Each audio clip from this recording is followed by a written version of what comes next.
This is Life for You, the first TV magazine in Second Life, with Kira Singh and Christoph Broom.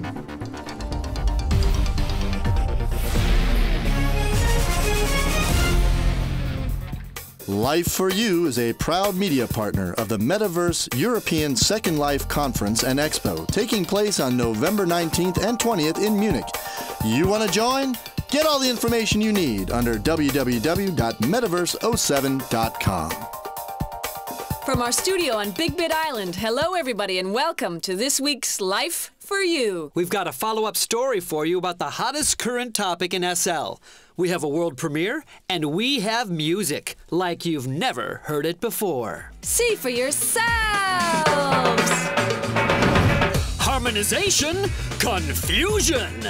Resistance against the value-added tax is growing. How Lindens are trying to calm the angry masses, and what you can do to pinch your pennies.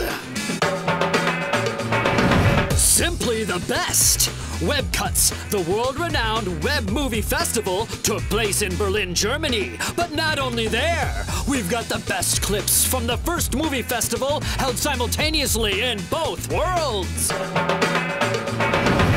Music's in the air! The incredible sounds musicians create in Second Life, how they're made, what the future promises to bring, and what's bothering the composers. And now, here's that update about the value-added tax.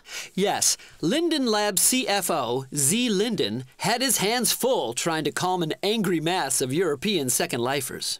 Well, protest culture in SL is alive and well. After all, it only takes a minute to create an anti-something sign or shirt or button. True, but the value-added tax will really hit their pocketbooks, and many plan to sell their land. Our international legal expert, Momi Dupre, has more.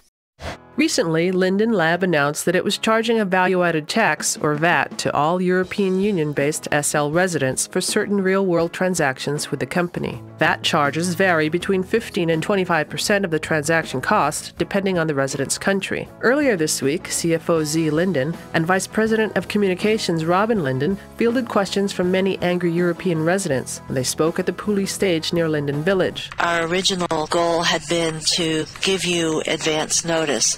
We also made the decision along the way that we would only email those people who were affected by VAT rather than put up a blog post. In retrospect, that was probably the wrong way to go. We apologize for that. We will try to do it better next time. Several at the meeting were upset they had no notice of VAT charges before making their land purchases. Others voiced concern over the negative impact on European virtual landowners' ability to compete with U.S. landowners. Here's Z. Linden. Our purpose here is not to make everybody in Europe extremely happy with implementing VAT. We're trying to comply with it as best we can with the resources we have. This week we'll be posting the price list, inclusive and exclusive of VAT. In 2003, the EU passed a law requiring non-EU businesses providing digital electronic commerce and entertainment products and services to EU countries to collect VAT on their sales. Prior to the change in law, only services originating within the EU were subject to VAT. The purpose of the EU law was to harmonize the different laws in the various EU member states and to create a level playing field between EU and non-EU based electronic services. Again, Z. Linden. What they didn't envision was a whole virtual world where people from all over the world are competing with each other in various ways. It adds a level of complexity.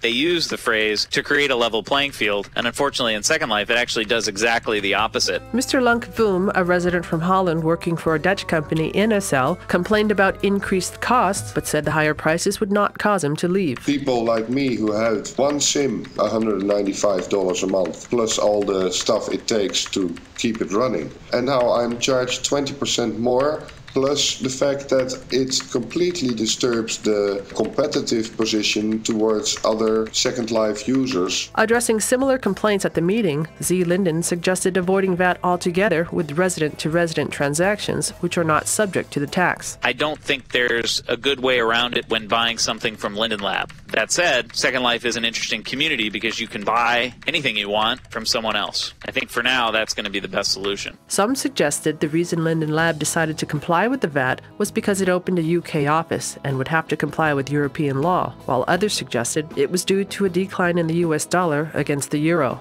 In either case, complying with various countries' laws is just part of doing global business. Many European SLers realize this and have decided to take the issue up with their own legislators. For Life for You News, this is Momi Dupre. Thanks, Momi. And here's more news in brief. Presented by SL Info, the community in Second Life. Shopping Deluxe. The KaDeWe, Berlin's famous and historical high-class shopping mall, has entered Second Life. On Wednesday evening, the department store of the West opened its virtual replica with a big celebration. 3 floors filled with designer fashion and accessories. Visitors can watch a short movie to find out more about the shopping mall and its history. Visit the KaDeWe in Berlin and be impressed. Latest hot news. At the Virtual Worlds Conference and Expo in San Jose, IBM and Linden Lab announced their plans to combine all personal avatars. In the future, we could join every virtual world and every online gamer with one avatar. We'll continue to follow this story and keep you updated. Life for You will be right back after this short message from our sponsors. Welcome to Metanomics 07, a high-profile series of events in Second Life hosted by Cornell University and Metaverse.com. From October through December 2007, we'll be covering all aspects of business in the Metaverse in a mixed reality, mixed media setting. We'll be hosting live in-world events with real-life guests streamed in-world and live and recorded streamed videos sent to the web. Audio podcasts will be made and post-event analysis will be published on the website, enabling anyone that's interested in virtual business to participate in any way they feel comfortable. There'll be spotlights on the financial industries, virtual currencies, building and design, marketing, native business, corporations in virtual worlds, as well as industry focus groups. We'll also look at world builders, open source's role in the metaverse, the fashion industry, virtual goods, and take a look back at 3D luminaries, the people that made this all possible. Metanomics 07 will be hosted by Metaverse.com, the leading business and technology publication in virtual worlds. It will be presented by Professor Robert Bloomfield of Cornell's Johnson Graduate School of Management, who in Second Life is buyers, sellers.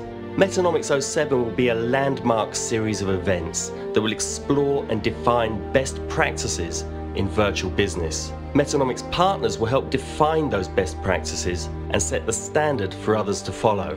Metanomics partners will be invited to engage with the audience on the website, take part in the podcasts, participate in the events, and be present on Metaverse Island. Join us for Metanomics 07. Email Nick Wilson at nick@metaverse.com.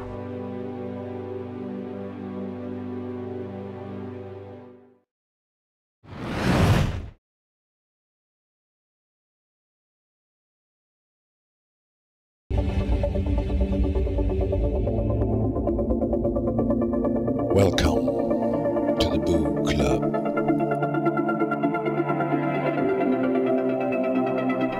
Visit our entertainment areas.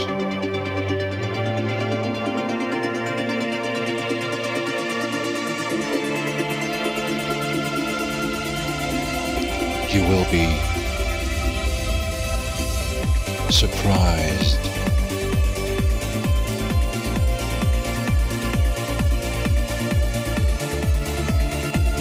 Have fun.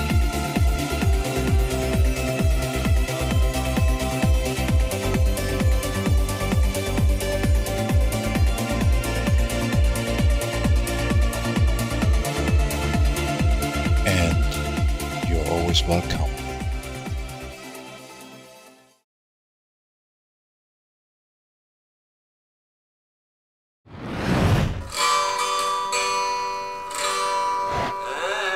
was in een wieg gelegd voor Sibier, tierenlierelier. Hij was in een wieg gelegd voor Sibier, tierenlierelier. Zijn rammela was zijn sleutelbos, hij speelde diefjes onder een bos. Had water en brood en veel plezier, tierenlierelier.